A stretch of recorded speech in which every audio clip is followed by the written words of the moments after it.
দ্রুতগামী লরির কবলে পড়ে মর্মান্তিক মৃত্যু হয়েছে সপ্তম শ্রেণীর এক স্কুল ছাত্রের। ঘটনাটি ঘটেছে তারকেশ্বর মহেশপুর সংলগ্ন এলাকায়। এই দুর্ঘটনায় এলাকায় ব্যাপক চাঞ্চল্যের সৃষ্টি হয়েছে। মৃত ছাত্রের নাম দীপ কোলে, বয়স 13 বছর, বাড়ি চাঁদপুরে। তারকেশ্বর মহেশপুর হাই স্কুলের সপ্তম শ্রেণীর পড়ুয়া ছিল দীপ। জানা গেছে যে দীপ প্রতিদিনের মতো আজও সাইকেল নিয়ে বাড়ি থেকে স্কুলে যাওয়ার সময় একটি লরি বেপরোয়াভাবে তাকে ধাক্কা মারে। এরপরই স্থানীয় লোকজন সহায়তায় রক্তাক্ত অবস্থায় আহত ছাত্রটিকে তারকেশ্বর গ্রামীণ হাসপাতালে নিয়ে যাওয়া হলে চিকিৎসকরা তাকে মৃত বলে ঘোষণা করেন। এরপরই পরিবারে নেমে এসেছে শোকের ছায়া। ছাত্র মৃত্যুর ঘটনাটি ঘিরে উত্তেজিত জনতা লরিটিকে ভাঙচুর করে। এরপরই ঘটনাস্থলে পুলিশ আসে এবং ঘাতক লরি ও তার চালককে আটক করে বলেন যে এই বিষয়ে যথাযথ আইনি পদক্ষেপ গ্রহণ করা হবে। এই বিষয়ে স্থানীয় সহ অন্যান্যরা কি বললেন বিস্তারিত শুনুন।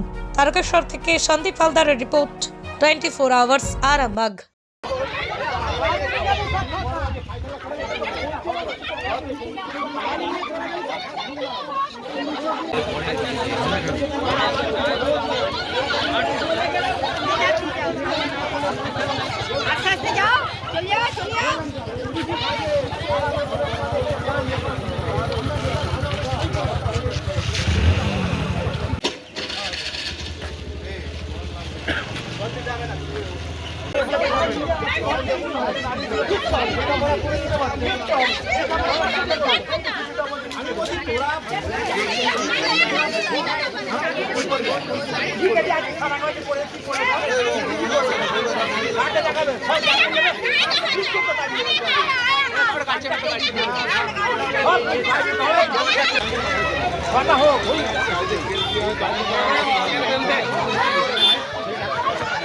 বাচ্চা ছেলে স্কুল যাচ্ছিল, যেতে যেতে টঞ্চে বেগায় একটু হড়কে যায়। ড্রাইভার কোনো কেয়ারই করেনি।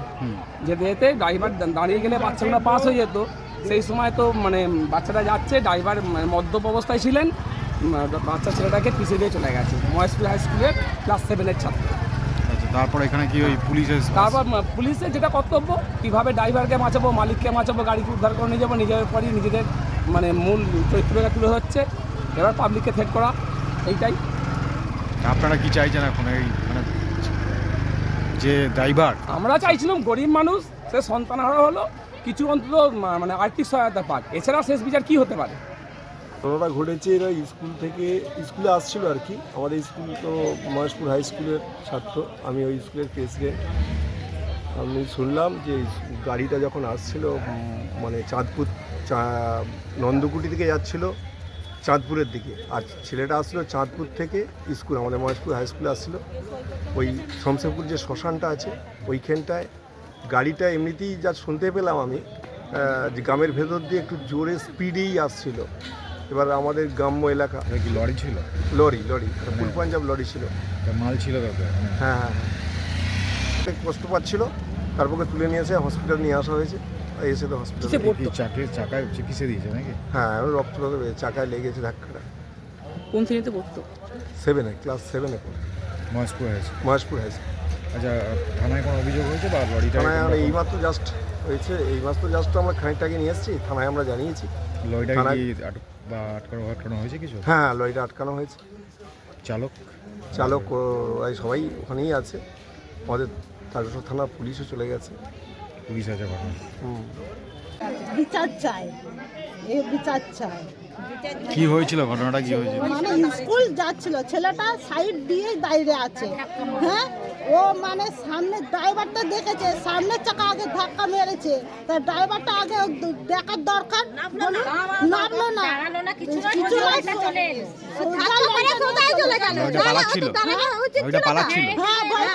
আমরা জানি না, বলছে ধাক্কা মেরে ও সোজা পালাচ্ছিল। তারপর আপনারা এলাকার মানুষ ধরে ফেলেছিলেন? আমরা ছেলেটাকে রক্ত চোখ দিয়ে মাথা ফেটে গেছে, আমরাই দেখলাম। স্কুলের প্রতিষ্ঠান করে দিচ্ছে। পুলিশ এসে কি বললো? পুলিশগুলো কি বলছে, ওদের বিচার এখানে বলছে হবে না, বিচার হবে সে বলছে।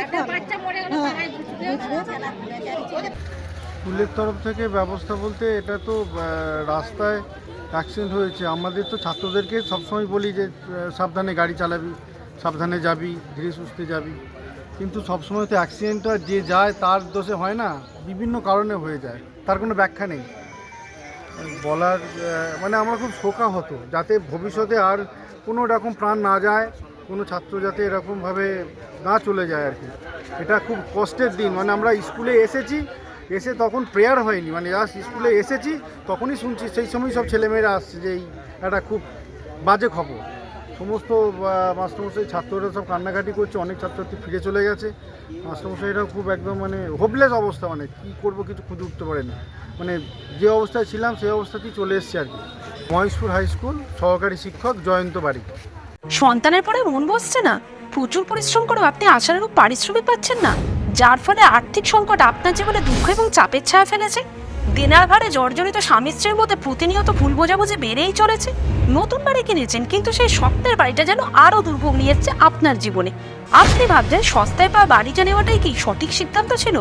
এমনই সব দ্বিধাদ্বন্দ্ব এবং জীবনের কঠিন মুহূর্তে আপনাকে সঠিক পথে পরিচালিত করবেন আন্তর্জাতিক খ্যাতিসম্পন্ন স্বর্ণপদক ও স্বর্ণ মুকুটপ্রাপ্ত ডক্টর অজয় শাস্ত্রী। তিনি শুধু আপনাকে পথই দেখাবেন না, আপনার জীবনে সত্যিকারের সুখ, শান্তি, ঐশ্বর্য, অর্থ যেন সঠিক সময় আপনার কাছে পৌঁছে দেয় সেই দায়িত্বও নেবেন। তাঁর অভিজ্ঞতা এবং জ্ঞানের আলোতে আপনার জীবন হয়ে উঠতে পারে নিরুদ্বেগ ও সমৃদ্ধির পথে ধাবমান। তাই আর দেরি নয়, স্ক্রিনে দেওয়া নাম্বারে এখনই ফোন করে ডক্টর অজয় শাস্ত্রীর সাথে যোগাযোগ করুন। কে জানেন, হয়তো একটিমাত্র ফোনই আপনার জীবনকে বদলে দিতে পারে।